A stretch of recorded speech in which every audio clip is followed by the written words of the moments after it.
Anasema njooni tuhojiane, tusemezane. Elezeni mambo yenu mpate kupewa haki zenu. Utawezaje kueleza haki zako wakati haki zako zimehifadhiwa? Si watu wanasema haki zote zimehifadhiwa. Zimehifadhiwa wapi?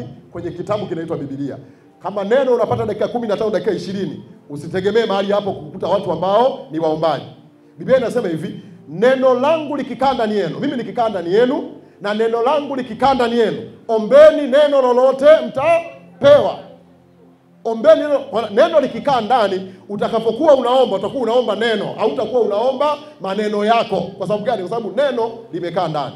Kwa kama msingi wa neno kwenye kanisa haujapewa mkazo, usitegemee kwenye hilo kanisa kukuta watu waombaji. Utawalaumu bure. Kwa sababu hata hapa tu tukiomba dakika 3 unakuta watu wamechoka, wako hoi, utafikiri mmeomba risali moja. Na kuna kanisa mimi nimeenda, unakuta wabibi wanaomba, wanatembea. Hapo umeona umeomba kidogo, hauna shida ya miguu, umekaa. Sasa sizungumzie wale ambao wana shida ya miguu. Kuna makanisa ambao mimi nimeenda, wabibi mnaomba, Baba katika jina la Yesu, Mungu kumbuka ahadi zako. Kumbuka, mbibi anatembea anaomba. Hapa kijana ukisema umeomba dakika ya kwanza, ya pili amekaa chini. Sasa huo uchovu sio uchovu wa mwili, ni uchovu wa rohoni. Neno la Mungu likijaa bubujiko hilo, hakuna mtu atakaye kuhamasisha omba, hakuna mtu atakayehamasisha. Hakuna. Changamoto kubwa nilikwambia mtumishi wa Mungu Kilindu, nilisema unikumbushe ya kanisa la kwetu na makanisa mengi.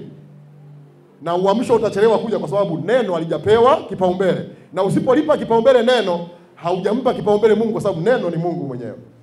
Bwana Yesu asifiwe.